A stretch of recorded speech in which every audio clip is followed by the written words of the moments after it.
headed to San Diego, and there was a report there was one headed to Chicago, just all these different things. And so I was numb more than anything else, because he was asking me, well, what was your ex's reaction at the time, or what have you? And I'm like, I really don't remember, because it just numbed me out. And then it took me back to August 11th of 2001, because I happened to be in New York City for work. Oh, wow. And Caitlin's godfather and I had lunch in World Trade Center Plaza. We're sitting outside and everything else. I'm looking at these big buildings. And 30 days later. Exactly 30 days later. And so I'm thinking, wait, I was just there. And I remember the enormity and the scale of those buildings. I'm like, what's going on? And so he calls me later that evening, because he was living in New Jersey, so he could see, what was going on. And he said to me, my brother, they're gone. And I'll just never forget the way he said that. He said, my brother, they're gone. He goes, Art, we were just there. He goes, they're gone. I'm looking at the skyline. All I see is smoke. And what were those buildings Yep. are gone. So, but it's interesting in that when there's a catastrophe, whether it's man-made or not, how people in this country, can come together. And they did. And then, and I'll just be honest, it's kind of sad that 20 years later, this country is divided and fractured in so many ways, whether it's, the laws in Texas, restricting a woman's right to choose, or restricting voting access to certain groups of people, or people getting up in this whole social political thing. And you've got literally Americans attacking other Americans. There was a time where I always thought our biggest threats were from abroad. And now our biggest threats are from within. And in some respects, it's almost as if terrorism has had a victory, because they didn't beat us from the outside in, but they stirred up something in this country, in that now we're fighting against ourselves. And it's almost like we're doing the work for them. So, I'm hoping that at some point we get back to a place where we're all together at Americans, and where this stuff can end. And TC Broiled is here, so I'm in the boardroom. So come on in, man, if you want to hang out. So since you're here, but I'm hoping that we get to a point where we can get past, the internal hate and so forth. So, and I hope it doesn't take another external event from terrorism, or I hope it doesn't take another hurricane or tornado or fire or force us to come back together. So devil's advocate here. Yes, sir. It's going to be frank and honest. Yes. Shit ain't gonna ever change.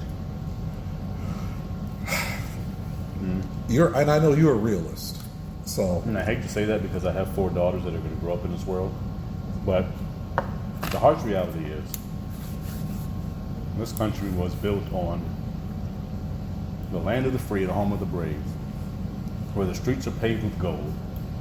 For some. You can be a nobody in whatever country you come from. Even like myself.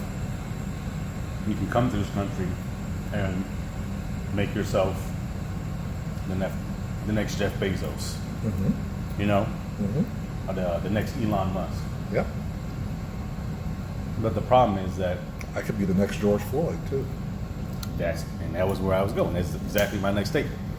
But the problem is I am more likely to be the next George Floyd, or the next Philando Castillo, or the next Trayvon Martin. And it floors me how patriotic the country became and loved each other after September 11th. I was in a humanitarian mission convoy on the way to Poland when I was listening to the Air Force Radio Network, or the Armed Forces Network, AFN. Yep. In a Hummer, when they stopped the broadcast to announce that one of the towers had been hit and the Pentagon had been hit. And I just remember picking up my cell phone and trying to call my dad because he worked in downtown DC. You know, they shut down all the cell phone towers. So the next call I get on my radio is that we need to stop, turn around, and go to the next closest base that there is and await further instructions. So I'm on pins and needles. Here I am, a 21, like freshly 21. You know, my birthday was 20 days ago. Yeah. Freshly 21. I'm an immigrant to this country, but I'm serving this country in a foreign land. And I feel helpless because I'm, you know, however many thousands of miles away from home, you know, and there's nothing I can do. I can't reach out to anybody. I can't do anything. And two things. One thing made me really happy, and then the other thing made me really, really just, that's when I understood it. I saw on all the radio, in the news networks and hearing on the radio, everybody was getting together and coming together as Americans and helping each other out, Yeah. and consoling each other. Yeah. However, comma space, if you looked like you were of Arabic descent, or if you looked like you came from the Middle East, or if you talked with an accent, even if it wasn't a Middle Eastern accent, I mean, I had a friend who her dad owned a diner, and they burned his diner down to the ground. Not knowing anything about this person. The guy was best friends with everybody, gave free meals out the whole nine. But that one event automatically changed everybody's perception of him. And you see it over and over. You see it in the Nike commercials with the woman who's a fencer in a hijab. You know, you see all of these images and you think, man, we are really, really, really getting somewhere. And then you wake up from your dream too. And I just call it like it's a living nightmare. Because I don't know, you know, and people say, oh, you're just being exaggerated and, you know, that could never happen to you. And I'm like, that's what everybody says. It could never happen to you. Until it does. And then I'm on a t-shirt and you're crying. Nah, don't cry. You do not, if that ever happens to me, do not cry. You burn this world down until it makes a difference. I don't have a memorial for me. Don't throw birds in the air. Don't do a GoFundMe for my kids. No, none of that shit. They're taken care of. You fight for me. That's what I want you to do. Because if it was you, that's what I would have done. And it's sad that it's gotten to this point where, and I hear it all the time from, you know, people of other races, like, oh, well, why is it black people against everybody? And I'm like, look at the history of the world. Like, look at the history of the world. I was like, we were enslaved. I was like, and then fast forward 200 or 300 years, 400 years, you know where Hitler went before Hitler and Mussolini went before they went back to Germany? They were in Africa. That's where they were. I didn't know that. Fine-tuning mass extermination. So they practiced on us before they went full scale. I never knew that. Like, there's a lot of history that blacks are a part of, and it's in a negative way, or it's being treated subpar or differently from everybody else. And, you know, people say, oh, well, in this day and age, it doesn't happen, and, you know, that was your grandfather, your great-grandfather. And I'm like, personally, I'm not even from here. I'm not. I am very mixed race. I have pretty much everything in every continent mixed into my family. But I will tell you, and I feel it, I go on job interviews, I talk on the phone, they're like, oh man, can't wait to meet you, excited, you know, get ready. And I get to the meeting, and I sit down for the interview, and I introduce myself, and I shake my hand, they shake my hand. Phone interview's 2 hours long. In-face interview, 5 to 7 minutes, 10 minutes to the max. They want it to be over. Yeah. All right, well, we'll give you a call, you know, if anything opens up. Like, you damn near offered me the job on the phone. Yeah, so what's the difference? just on my resume, Yep. just on you calling my references, and then you saw my face and the face didn't match who you thought it was. So, people can say, oh, racism's dead and you're just beating a dead horse and you're just bringing up old stuff. I live this shit every day. Every day. Art lives this shit every day. Steve lives this shit. And yes, you can say that, oh, everybody's hated or people are racist towards everybody. You're right. They are. However, the scale that we are on is nowhere near the scale that anybody else is on. Whether it's a police officer, whether it's literally the lady walking her dog in my neighborhood as I get out of my truck with my scrubs on at 2 o'clock in the afternoon and crosses the street. Or people see me driving in a neighborhood and they tell their kids to come inside. Just simple shit like that. Yeah. Like and I will say this. I don't even think people really recognize the racism that they give out most times. No. So they miss a lot of it. Step on up. What's up, Hector? Oh, what's up, Hector? Question? Yes. Oh, What would you like? you first. What would you like to drink? I don't know. You tell me. You pick, because if James picks, I'm going to be drunk, so. Yeah, what have you been drinking lately? Lately, I've been drinking the brine rum with Bailey's in it. Oh, that's right. You It's have. kind of like a cappuccino. Is that what he makes? Yeah, that's it. Well, no, he makes the Yeah, he makes the espresso martini, and he yeah. actually put coffee in it, but the coffee machine's down. So, but I usually just drink the regular Bailey's with the brine. I'll do that. Try one of those. You want Yeah. single or double? You can double it up. Double. Double. Wait. Come here for a second, Hector. Wait. Did you see her eyebrows? No, what happened? Her eyebrows are, look at Oh, them. damn. They said they're perfect. They're like arched. I was like, We're where? a date tonight? Right? She. I don't know. I Oh, Well, there you go. All right. You can call it. Stay tuned to Dating with Edgar because, For real. damn, My eyebrows are ready. So, as my daughter says, they're on fleek. yes. So, But yeah, going back, I mean, there are so many microaggressions that people don't even notice that they give out, and I'm very conscious of mine.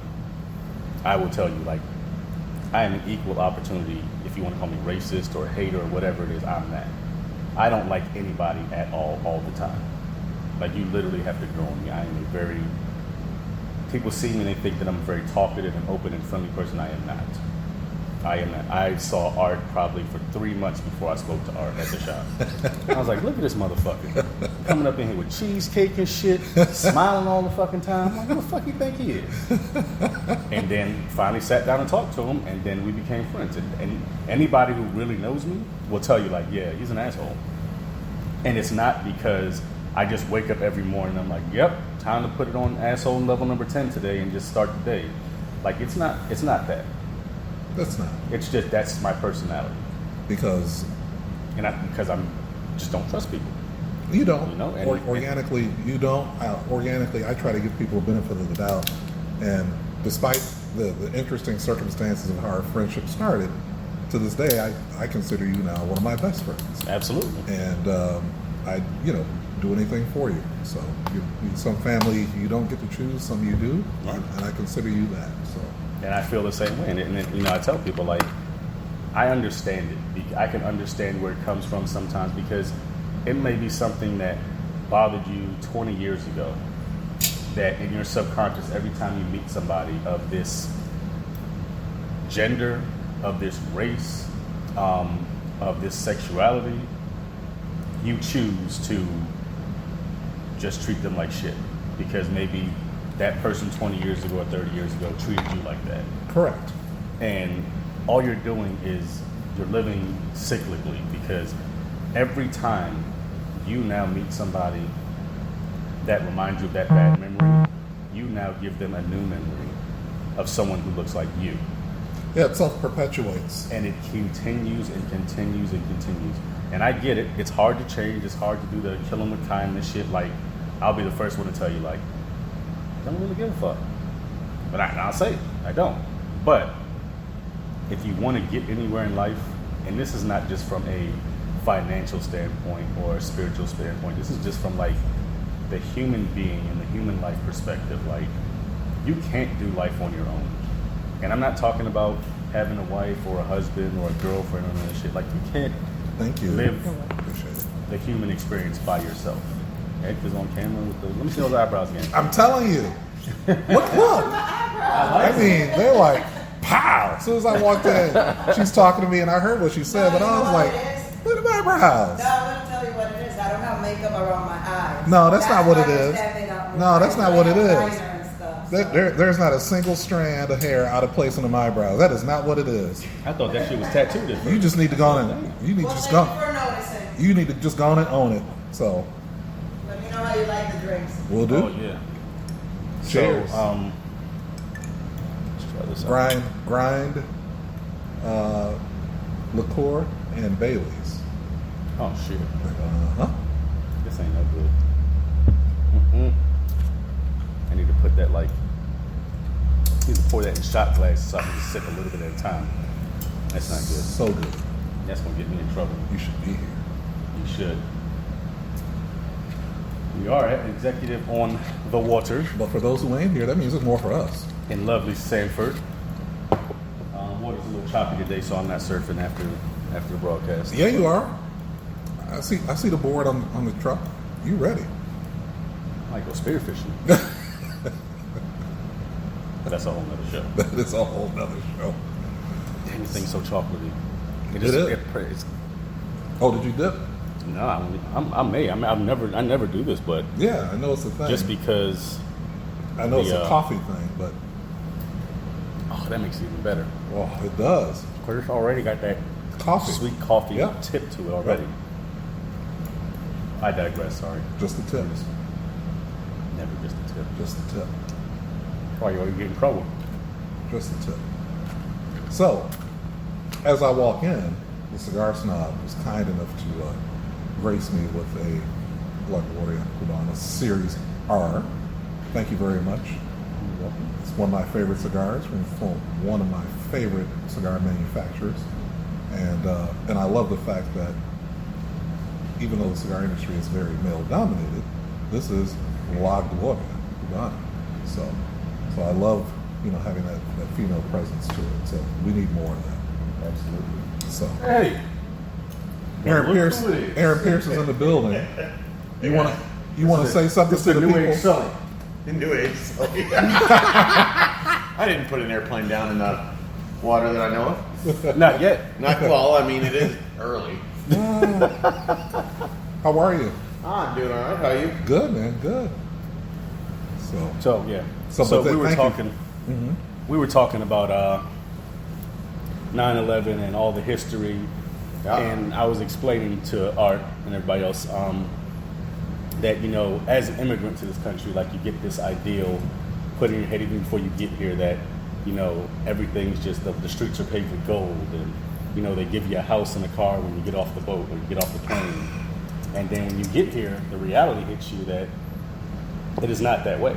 No. Like, and not just from the socioeconomic standpoint, but we all look at the U.S.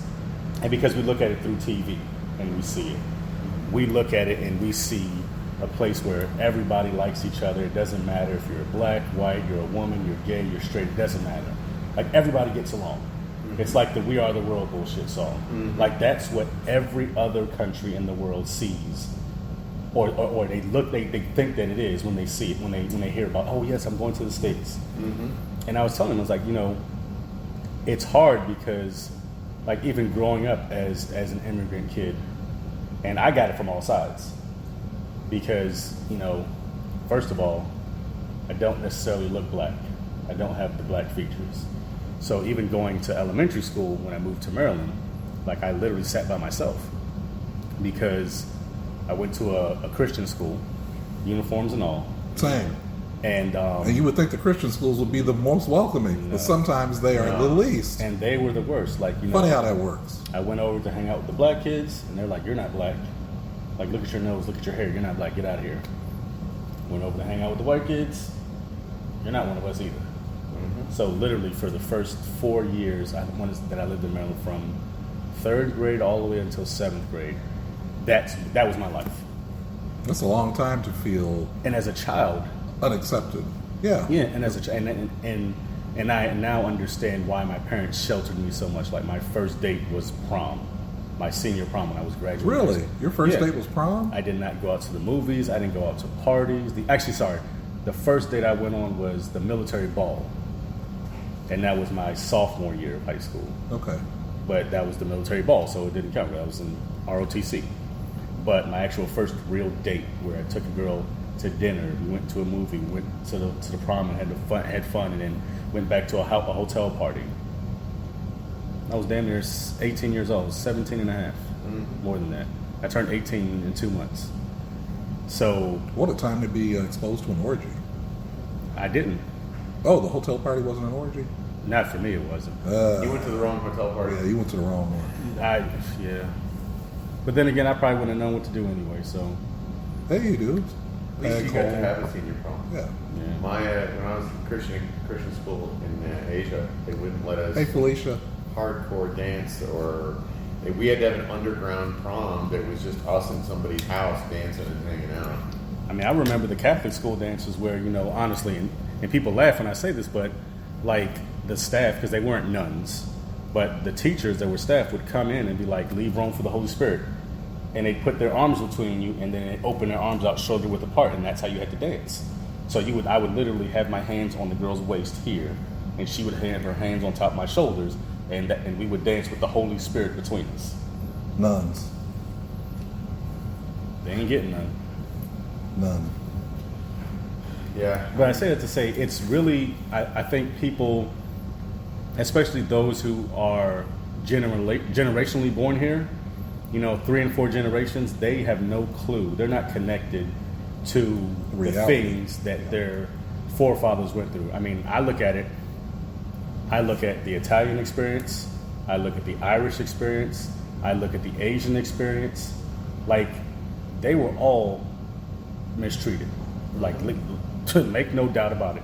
That is the whole reason that the mafia started in America, was because they had to protect themselves from the blue bloods, who were the true English, and from the Irish, because the Irish were here before them. So obviously you had that whole contention and problem. And then movie Gangs in New York. Yeah. Great example. Once upon a time in America. I mean, you look at some of these movies and you're like, oh, it's just a movie. No, this was happened. somebody's reality, and this was somebody that we're not talking 100 years removed. Some of these situations, like, think about it. My daughters, the youngest one's 5. From her birth till 5 years old, how many racially motivated murders have there been in this country? Too many. Whether it's black, whether it's white, whether it's Hispanic. Well, and unfortunately, they happen every day. They're just not all reported. You Right. can't report them all. And that's the thing. Like, and I say racially motivated for a reason, because if you don't like somebody because they did you wrong, that's fine. I'm not saying murder is fine, No. unless you're a pedophile. Then Yeah. I'm okay with that, or a rapist, Or R. Kelly. Well, He's actually, both. Just put them in prison and they'll sort themselves out. Well, he was in prison and he came out whole. I still can't How does understand that that. happen? I don't know. But, I just don't understand, because this is literally supposed to be the melting pot. And I was telling Art earlier, one of my friends who was, I don't want to miscall the nation, she was either Iranian or Palestinian. Her dad owned a diner. Yeah, he's on the mic, Felicia. And, can't hear me? She said she couldn't hear you too well. And had been in the community for 20 years. Mom and pop establishment. He knows everybody. People, you don't have money, don't worry about it. Your meal's free today. Send your kids by, once we're finished breakfast. And, it's during the summertime. Anything that we didn't sell, the kids can come in and eat for free, that type of thing. September 11th happened. They burnt his diner down. Yeah, This guy was ingrained in the community. for no reason. Ingrained. Yeah. He had You know? nothing to do with it. But unfortunately, that's where ignorance comes into play. There's and I've always said there's two things. There's either ignorance where you don't know any better, and so you act out in a mob type mentality, or there's defiance, where you know better, but you still choose to do the wrong thing anyway. What it gains you? There's also the impact of trauma too. Nothing. Well, and we did go over that. And Yeah, I did we say that. talked about the impact I did of say trauma. that, and I said Yeah. because it's very cyclical. Because I was telling him, I'm an asshole. I apologize for it in advance, but that's my personality. You're a self-proclaimed Yeah. asshole. I mean, I don't mean to. I'm not trying to be harsh when I say things to people. That's just my personality. Direct. But I've told him. I said, 20 years ago, something may have happened to me, and a person who looks like this a person who looked like you did something to me, and it stuck with me. You've never had a bad experience, right? Let's just say for the sake of argument, you've never had a bad experience with anybody of any color. And then I see you, and I'm like, glasses and red hair. Fuck, that reminds me of that kid that beat me up that one time. And I'm just a complete dick, and I'm threatening you, and now that I'm older and bigger, I can say what I want. So now I give you a bad experience. And so now every time you see somebody that looks like me, you're triggered. Yeah. And it just goes on, and it's a perpetual thing. It's like a hamster on the fucking wheel. Yeah. What I've tried to do in those situations is separate the act from the ethnicity. Yeah. I've done my best to do that I'm pulling the art today. Damn. because I've had people do things to me of all ethnicities, but I didn't project that on everybody else that I saw that looked like that person. I tried to prescribe it to that person. You have to. Yeah, because I've had people who look exactly like me Who treated me like shit. who treated me like shit too. Yeah. The person who shot me looked like me. So, and so I've had to, let that go. I've had people who did look like me treat me with nothing but extreme love and kindness as well. So, so I try to separate the act from the ethnicity because the reality is that people are good. They're inherently good. Regardless of ethnicity, people are bad regardless of ethnicity. And so I try to give everybody the benefit of the doubt initially until I cannot. You either prove yourself good and righteous, you either prove yourself bad What? and not worthy of my company and my intention. Now, if you try to hurt me and mine, then my objective is to End you. protect at all costs so that they can't hurt me or anybody else again. So, and that's, And that's why I go back to saying, it's the human experience. it is. Like, I don't, It is. like, at this point in my life, I just turned 41. I've traveled all over the world. Yeah. I've been, in Talk to me when you turn 54. Shit. I'll be I've double been- nickel this year. Damn. You double nickel it? I'll be the double nickel this year. Well, that means 2 5 foot tall. Well, I digress. Damn Or 3. it. 1 for the frank, 2 for the beans. Well, but Art, Tickle my taint if you know what I mean. Hey, more butter for the muffins. I think you said something important though. Not just about the butter in the muffin. Okay. You can butter your muffin all you want. Just don't let me watch. But But our experience is also very unique and different in that you mentioned the Irish, you mentioned the Italian, you mentioned a lot of the other ethnic groups that came here. They came here because they wanted to be here, because they saw opportunity. We are the only group of people who were brought here. We were forced here. So that's a there's a thin line between that one and not an Uncle Tom or anything of the sort, but you do have to remember when you look at the continent of Australia. What are other than indigenous Australians? you got the Aboriginals. Who else inhabits that? The Aboriginals. No, other than them. The only other people that inhabit that were all of the murderers, Oh, that's true. rapists, and everything of mainly Europe, mainly Yeah, England. Europe, Europe. Yep, that's true. And I'm not negating the fact, I'm not taking away from the fact of the Middle Passage or anything like that. But there are also people, yes, it was an option, but it wasn't really an option. yeah, It was, if you want to live, you come on, and you're an indentured servant, You know, so yes, their treatment on the trip over, and once they got here, was vastly different. Yes. But I mean, I do have to give not credit, but I do have to say that there were people of other colors who were brought here in a similar, not the exact same. That's why I said I'm not taking anything away from it. No. But there were people who were brought here in a very similar situation, and I didn't realize that until I moved to Europe. And I traveled to Germany, I traveled to Poland, I traveled, you know, all these different places. And I know it's weird, but I love history, but not just war history. I love church history. Like, I Me love too. to look at the old, huge churches with stained glass windows and gargoyles. Like, that's my thing.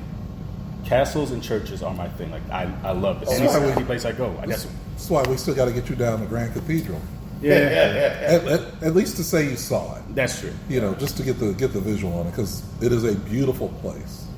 So, And you know, going into these places, I talk to, you know, the tour guides or the priest that's there or the pastor, and they give me history shit. Even in Sofia, Bulgaria, Oh, there's got to be some good stuff there. that place, to be honest, one of the most beautiful places I've ever been to. in this Bulgaria. world. Sofia, Bulgaria. It is Okay. beautiful. No, I believe it. Aaron, you been there? No, I know a little history of the region, and I know that it was, built up really well that way. Gotcha. Yeah. And then I didn't realize how bad the genocide was there Oh, yeah.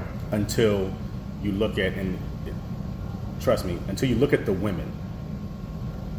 The women from the age of probably 17, 18, all the way till they're about 35 to 40. They are all drop dead gorgeous, Yep. long, beautiful hair. They're model types, Yep. right? That's how they're built. That whole When they hit 45, they literally look like the witch from Hansel and Gretel. Whoa. Yeah, the Why war- do you suppose there's that precipitous drop off? Ethnic cleansing. There's a lot of the same gene pool, because you look at these women, I mean, and they can be from different families, but you go there and it's kind of like, and it's not, I'm not being racist to say this because I have Chinese heritage as well, but it's kind of like going to China Or Japan. or Japan for that matter, or Korea. Like, if you put everybody in the exact same clothes, if you didn't know them personally or didn't get time to study their facial features and their speech, you would not be able to tell who was who. You wouldn't. Because the women, I mean, it's almost like a robotic line of women. Like, everybody wears the exact same thing. They wear their hair the same way. They put on the same makeup. They speak the same. They look the same. There's little off features. They call them flaws. Those are the things that make, for me as a man, a woman's flaws are what attracts me to her. Really? Yeah. Interesting. The things that they find like horrible about themselves, and like, if I could change one thing, it would be this, and I'm like, that's the reason you're not like everybody else. I Yeah. like that. It makes you Yeah, it makes you unique. Yeah. Yes. But there, I'm telling you, you'd be hard pressed. You walk down the street, you think you've seen the same woman 10 times, and you saw 10 different women. Ah, okay. But you know, it's like, to his point, I just don't. I feel bad when I say this. But the guy said it earlier. I was like, it's never going to get better. Like, I hope it is. I have faith in younger generations coming up that some of this will change and improve over time. I don't, because it here's takes the a thing. long time. Though. Here's the thing. It's going to outlive us, but I think we will get there. It just takes a long time. If that's the case, let's say 100 years after the Civil War was over, and the last Southerner who believed in the Civil War died, we wouldn't have that problem, right? Well- but racism and hate is taught at home, It is. It is. and you can't take that out of some people. No, you cannot.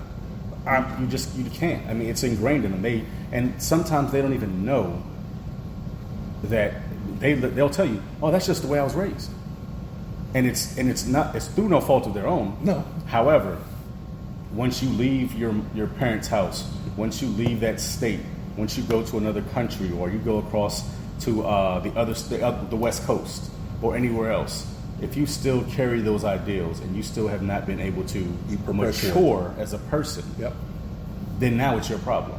Correct. Because at some point, as an adult, everybody has the opportunity to decide who are you going to be, regardless of how you're raised. Who are you going to be?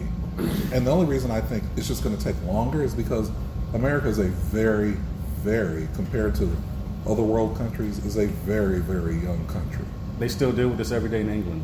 They do. They still deal with it. The caste system is still alive and well in India. It is. I mean, it is. But I've been to countries. it is a world problem. It is. But I've been to countries where I was surprised that I didn't see it. Not saying it doesn't exist. Like my trips to, to Canada.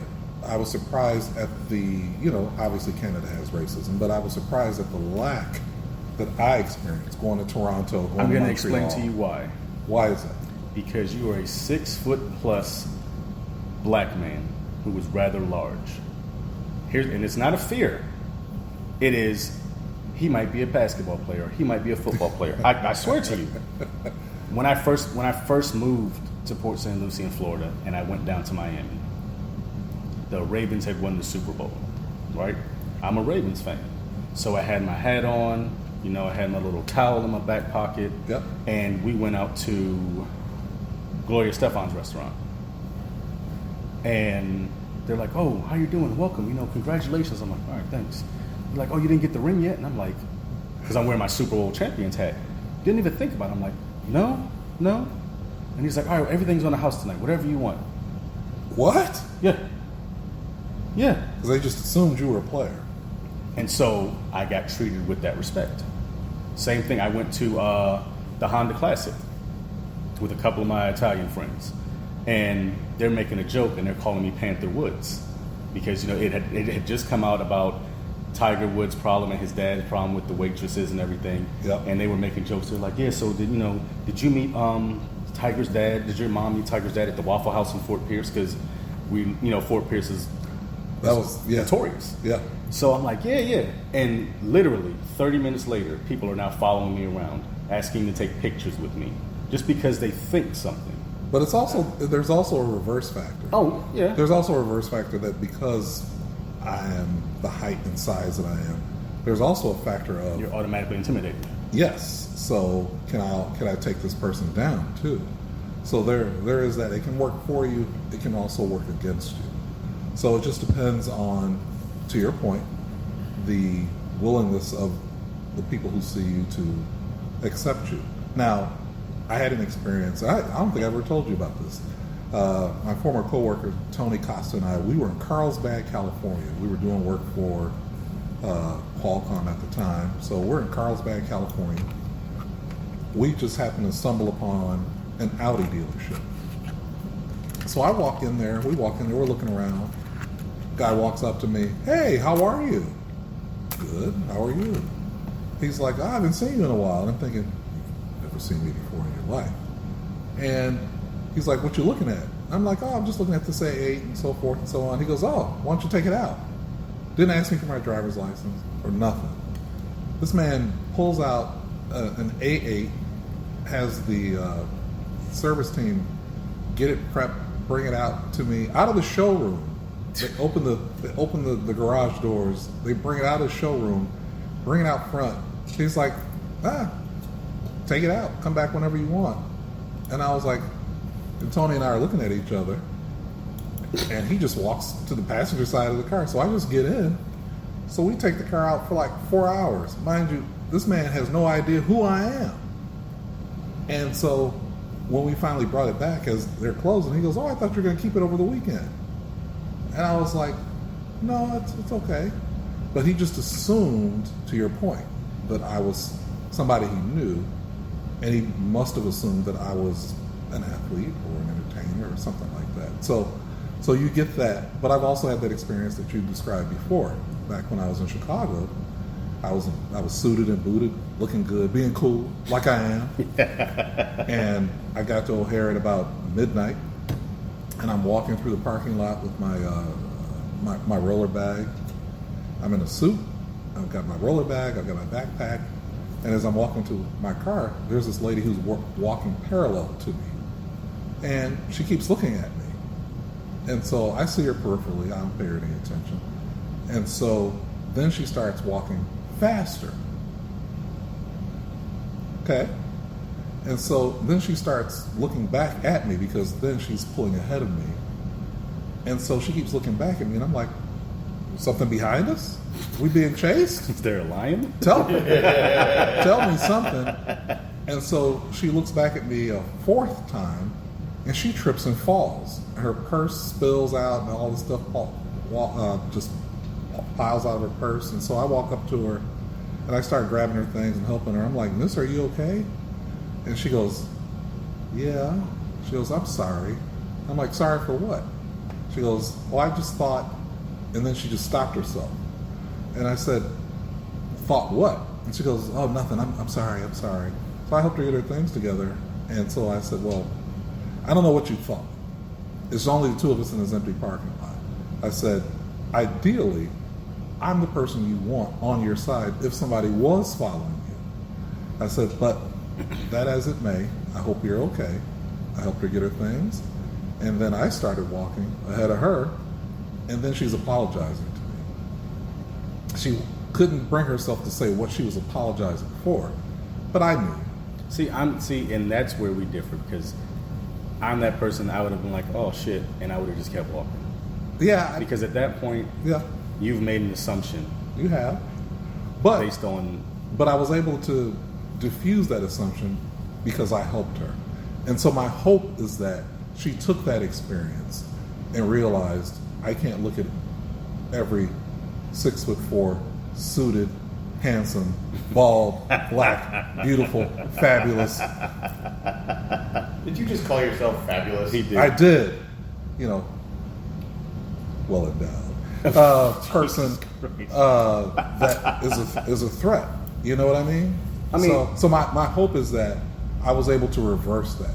Because had I just walked past her, to your point, which I certainly could have done and said, "You lost your motherfucking mind," but I didn't do that. But had I done that, the vision of what she thought I was probably would have stayed in her head. So my hope is that by doing that one simple thing, by helping her, I'm hoping that maybe I changed her perception the next time she's in that situation. And if I haven't, that's not my problem because I'll never see her again. I haven't seen her since. I can't help that. So, and then I've had situations where I've been on the reverse side. I've seen, white males who had a certain look to them, and I just automatically assume, "Oh, I know he's a racist," and they turn out to be the nicest guys in the world. So to your point, I just always try to take people for who they are. And if they show themselves well, then great. If they don't, then I avoid them. And then one of the interesting experiences that I had growing up in the Lincoln Park area of Chicago was that the area that I grew up in was predominantly white, predominantly Jewish. And so because it was considered upper middle class, I never had any issues until I got to high school. Because at the time I went to the largest all-male Catholic high school in the country, 3,000 boys, only 120 were black. And out of the 120, about 80 were there because of their athletic ability. Scholarships, yeah. I got there because of my academic ability. So I was always of a mindset that here I am trying to prove that I belong in these honors classes. I'm getting A's in these honors classes. And then because I played sports too, because I wanted to, one of the things that our school did was if you played a sport, you had to have a C average. Yep. However, they would post your grades behind glass in the library for everybody to see. Yep. So there are people who'd be embarrassed by that. I wasn't. People would say, "Oh, they're putting the grades up. Aren't you nervous?" Nope. I'm good. I'm good. So I got nothing to worry about. So, and I hate that I had to feel like I had to prove myself, but I realized I did because I knew part of what I was doing was paving the way for people who came behind me. So there are a lot of different elements, a lot of different variances to how you handle yourself in certain situations. Now, I still get I still had some of the experiences that you had. A lot of times black people thought I wasn't black enough. I get that all because of how I spoke. Speak. Yeah. And because my parents were educated. My mom was a child abuse investigator for the state of Illinois. My dad was an educator. They're both college graduates. And so I couldn't come in the house acting a certain way. Yeah. I couldn't come in the house speaking a certain way. I'm gonna make you laugh now. So a lot of times to blacks, I wasn't black enough. To some whites, I wasn't white, obviously. So there were times where, you know, I felt isolated too. But it worked itself out organically. Yeah. Like I remember growing up, and like I said, I was very sheltered, myself and my sister, and all of our cousins. You know, my dad was the bookworm of the group. There was like 13 of them. Everybody's ridiculously smart, but he was the one that was just like The one. he'd study all fucking day and all night. It'd be a Saturday, everybody else would be going to a party. He'd be at home, you know, listening to Bob Marley on vinyl and studying. That was his thing. So it's crazy because all my cousins, they would call us the Flanders because we always went to church on Sunday. You know, we didn't curse, we didn't watch bad movies, we weren't allowed to watch bad TV shows, you know, things like that. And I remember one day, one of my uncles said to me, he's like, I hope you don't grow up to be gay. What? And coming from the Caribbean, that's a very strong statement because of the stigma that's attached with being gay is not, I think people misunderstand it and they don't understand what the stigma is about. So when they went to these other countries, these slave, and they did it in the States too, these slave owners, they raped the men. Bucking the bull, they called it. Yeah. And to them, it was a control thing. It had nothing to do with sexuality or sexual nature. And they would do it in front of their families. And they would do it too. in front of everyone. Yep. To show that here's the biggest one, and I've broken him down. So Yep. if I can do that to him, imagine what I can do to you. Yep. And so it's always created that type of stigma. And that stuck with me. And I was like, but why would you say that? And my dad wasn't of that mindset or culture, but the rest of them were, you know. And with the exception of my favorite uncle who passed, Tony, he was the one that was like, don't listen to that bullshit. But that was ingrained in me as a young man. Like growing up as a teenager, I had a best friend who we had known each other since we were 11 years old. We went to the same schools. We lived in the same neighborhood.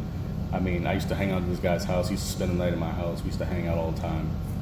Everybody knew he was gay but me. Had no clue. No clue. Like, everybody's like, oh, that's your best friend? I'm like, yeah, he's cool as hell. What's up? You know, my parents knew it, and I didn't know it. And I found out, and I was about 25 when I found out. But he was your friend. But he was my friend, and I never knew it. And that's what counted. And that changed my perspective because I'm like, he was genuinely my friend. There was nothing else about it. You know, it wasn't like he was like, oh, I had a secret crush on you. None of that shit. He was just my best friend who happened to be gay. And that changed my perspective. And I was of that, because I was ignorant in that mindset. Like, I don't want to talk to anybody that's gay. I don't want, like, if you're a girl, it's okay, but if you're a guy, no. You know, that foolish mentality, that chauvinistic mentality. And when I found that out, we sat and talked for a good 3 hours the day he finally told me. And it clicked, and I was like, he's still a man. Yeah, He's still a human being. That's it. Like, that doesn't, his sexual orientation doesn't change who he is as a person. It doesn't It's define him. It's a personal preference on who he's attracted to or who he likes. Yeah, he But defined. it doesn't change who he is as a person, his character or anything. No. And so I've lived my adult life trying to make up for that and trying to get people to open their eyes to understand that just because they don't like the same thing as you doesn't mean they're less of a person, less of a man, less of a woman. Like, it's a respect thing. Yeah, people can choose how they want to be loved, who they want to love, how they identify If themselves you want to sexually. marry a tree, But if yeah, I don't care. fuck that tree, literally. Yeah. So like, as long as you're not hurting anybody's kids, I don't give a shit. Hope you get acorns.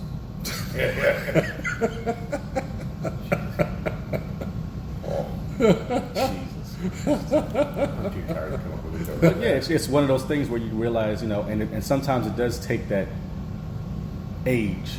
It takes you till you get into your, you know, and I see even a lot of my friends who I met in the military, you know, they're from Alabama and Mississippi and Southern Georgia and Tennessee, and they just have this stigma about people. If you're not white, then something's wrong with you. Mm-hmm. And one of my drill sergeants said, everybody's green here. Yeah, the He's military. Like, he's like, there's no white, there's no black, there's no yellow, there's no green, no purple. Everybody is actually green. He's like, you all put on the same uniform, you put your pants on the same way, you lace up your boots the same way, you march the same way, you shoot the same way. You're all the same. There is no racial divide. And that also, that was what started me understanding, like, people aren't just inherently racist. They're not just born racist. No. Like, you have to teach them those ways. But the same way that you teach them those ways, you can reverse that. You can, It takes a lot of work. It's a headache sometimes, don't get me wrong. of course. But- it has to be experiential too. But in that part, it opens you up to a whole new culture. Yeah. Like, I grew up in Maryland, PG County. It's the biggest black, wealthiest county in the nation. Right. And, I had white friends, but again, like Art, we were upper middle class. So where we lived, and it was funny because where we lived, you had the people that tried to act like they were, gangsters and hard, but like you live in a $300,000 or $400,000 house in the 90s. Your parents are, doctors and lawyers, and you're talking about you're a gangbang. Like, no, that's not who you are. No. But learning that you can be who you are as an adult. You can choose whether to stay with those beliefs and with those ideals, or you can mature and understand that just because that's something that your parents believe or your family believes doesn't necessarily mean that it has to be your story too. True. And taking that time to get to know people. I think that's what we're lacking, especially in this day and age. I think we are so similar. And this pandemic has proved it. Oh, absolutely. The pandemic has shown that there is no, color divide when it comes to losing your job or being poor. This virus. It broke everybody down. And, Yep. and if you actually took the time to really think about it and learn from it, you learn that we all bleed the same. And you have to, at some point, I'm hoping, and that's why I say, for me, I really don't believe that it will ever happen. I wish that it would. But the reality is, even through this pandemic, you've seen some situations get worse. You have. And it's like, well, damn, if this couldn't show you, then, does God have to literally come down and sit next to you and say, hey, that's wrong, before you actually realize that you're doing wrong or that you're ignorant to things? Or it takes a life-changing experience.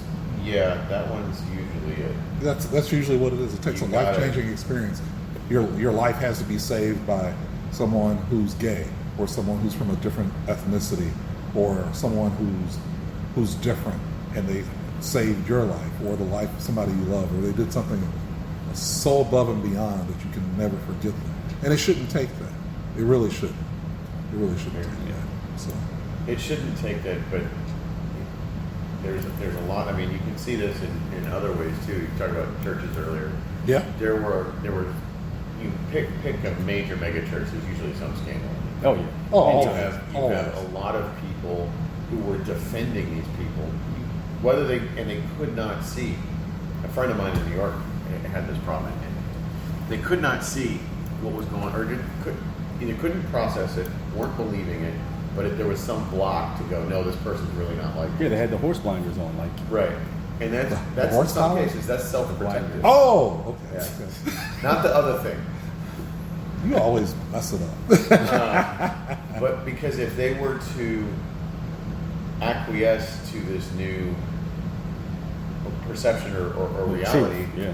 Yeah. the amount of damage that it would do to themselves and their worldview and all this would be enormous. And to Yeah. some degree, that can be involuntary. Oh, yeah. And you make a Because good point. You're not going to put yourself through trauma on Yeah. purpose. Yeah. And you make a good point, because it forces people to take a look at themselves. You have to do a self-inventory. and Yeah. realize, Yeah. Sometimes shit, yeah, and you have to say it to yourself. That's the Yeah. hardest part. You gotta be able to look admitting yourself. that to yourself that you fucked up, you made a mistake, and you were wrong, is the hardest thing any individual has to do. Yep. Well, and I think it was one of the big psychologists, Jung or Freud or one of them, but he said the things you need most are in the places you want to look least. Yeah, that was Hugh Hefner. That was you, that it was not. But it's like, you know, Oh, shit. for me, I mean, I, you know, just as a non, you know, as a kind of off topic example. Like You having one of my moments over there. You taking all kind of losses today. I was trying to get in With your shape. Steven shorts on. And I would go to mixed martial arts. I would do swimming. I would do a lot of this stuff. And I was like, why am I not getting in shape? And finally, you know, I had to go get proper Diagnosis. personal training. Mhm. Also, yes, to build my core out, because when I broke my head when I was 13, my back got so screwed up, none of my muscles worked right. Ooh. Right? That's actually a good story for the other thing.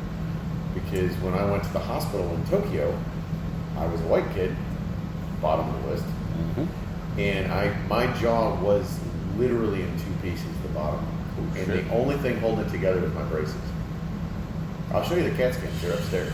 Wow. And they looked at it and said, "Oh, it's not broken. You come back tomorrow." My mother had to twist the arm of the doctor in the Tokyo University Hospital. Okay, no, you're going to take X-rays of his head. You're going to Right do now, CAT scans. yeah. You're going to do all this shit. They still wouldn't really treat me, and I had to get on an airplane, come back to the States, get my head put back together. Because the Japanese hospitals were like, "No, we don't care about you." Crazy. That's why I said it's not just it's not a black and white issue. It's a world issue. It's a human issue. Of Anywhere course. you go. I mean, even I lived in Germany for 5 years almost, and realized that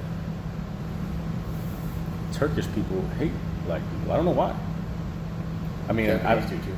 I just don't get it. But I mean, these guys, you know, they run the kebab stands, and they were most of the Turkish were most of the bouncers at the clubs and stuff. And you couldn't get out the door without damn near getting in a fist fight. I mean, we literally had to go in like a group of 20 so that we could have a good time and all walk out together to make sure that, you know, one person didn't straddle behind and then nobody was around and they got beat the fuck up and they're now in a German hospital and we got to go get them on Monday morning. But that was taught, to your point earlier. Yeah. That came from somewhere. It's just And it was the adopted. same way with the Kurdish too. They just shell northern Iraq now, yeah. just because that's where a lot of the Kurds are. I mean, just look at Palestinians and the Jews. Yeah. It's That's been going on forever. That's a bit of an older. yeah, you know, and you think about it and you look at it and you're like, they literally look the same. The same. Well, that's what it is. The low It in looks some like cases, it's Jesus. the lower the stakes or the closer you are together Yeah. in similarities. That's that why- little bit becomes everything. Everything. Yeah. Yeah. And you- It's like Ethiopia and Eritrea. Yeah. Yeah. It was one nation. Under a group. Getting down just full. Same thing with Czechoslovakia. They have the Czech Yeah. Republic now, and they have the Slovakian Republic. Yeah. And then, It's or all one country. or Pakistan and India, they just Yeah. didn't draw the border all the way to Kashmir, and now they just are ready to nuke each other half. Aaron, look at her eyebrows. Aren't those perfect? She was very cold to me earlier. I don't know what's going on with her. What you do to her? I don't know. I think I did so something. cold. I was drunk the other night. That might be it. Oh. Oh, what time is the ladies' club meeting? Actually, it was canceled today. Oh man. It was canceled today. Just because we didn't want you to crash on it, so. No, we were gonna crash because we were gonna do a special episode extended, where we were gonna do the Love Connection. I was gonna do the Black Chuck Woolery.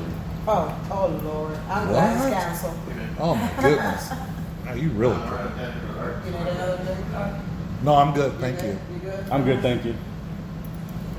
But we still have not talked about cigars, liquor, or guns today.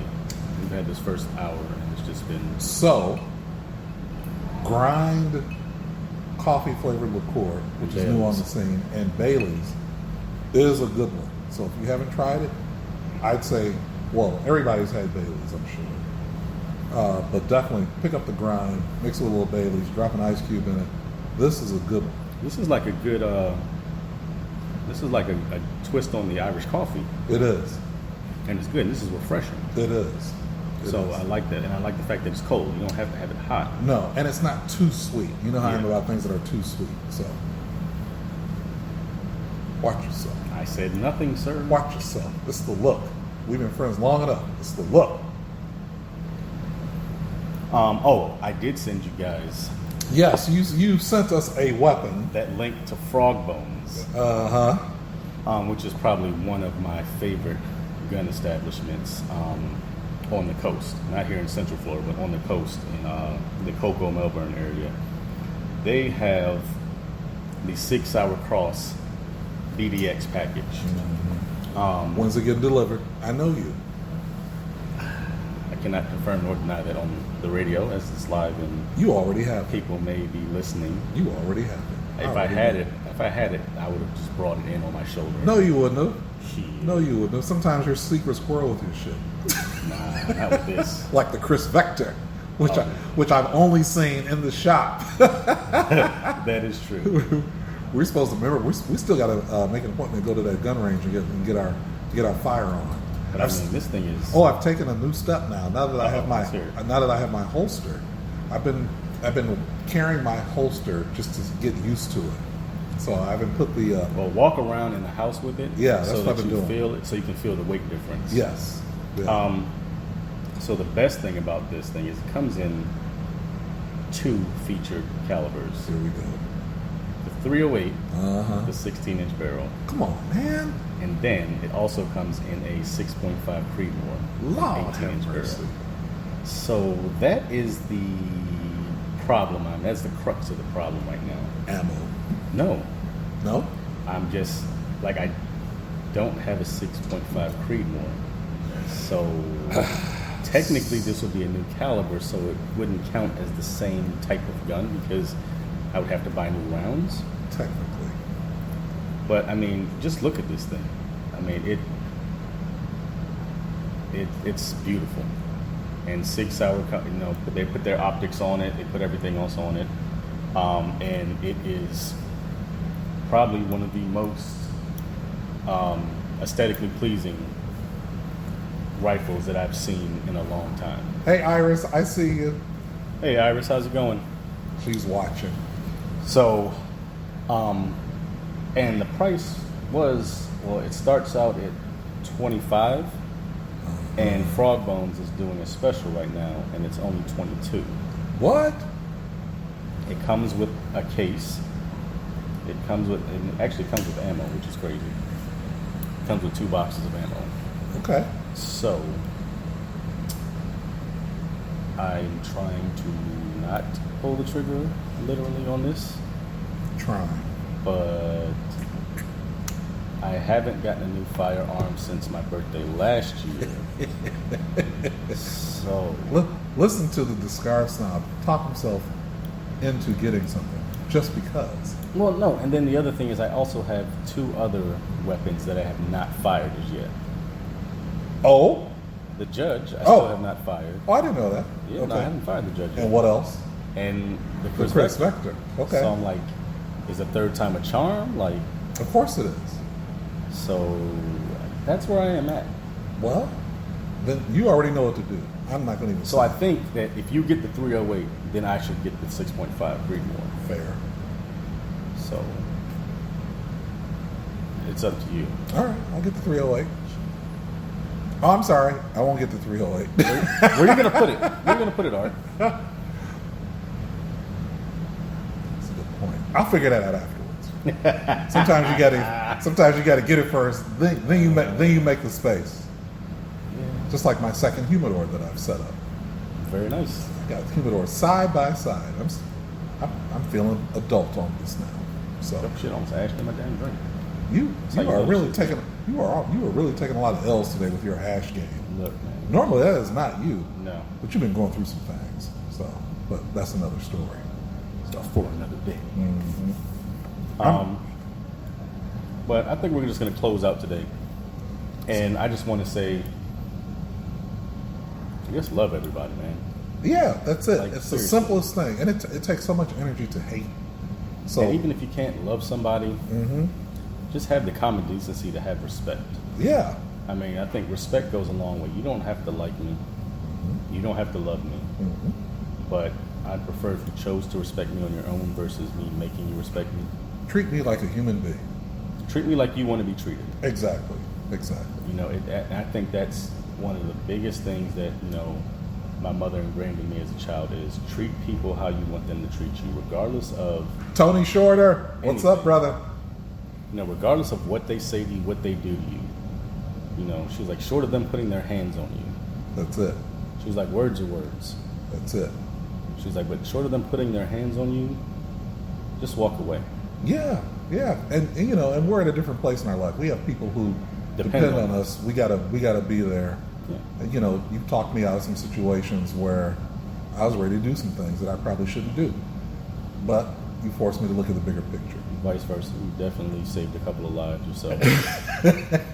And in, Definitely have. and in doing so, you know, I'm there for those who truly love me and care about me, as are you.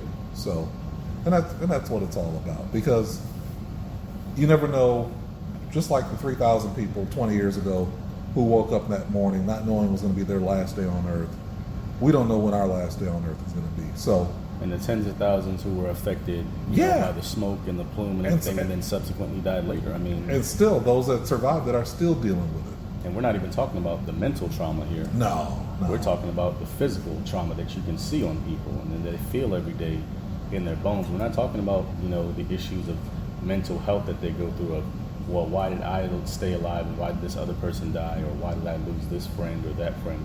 We're not talking about that because that's a whole nother animal that is so much help is needed in that arena that, you know, and that goes back to the military too. Yep. I mean, you know, my biggest thing is I'm old enough to die for my country at 18, but I can't have an alcoholic drink.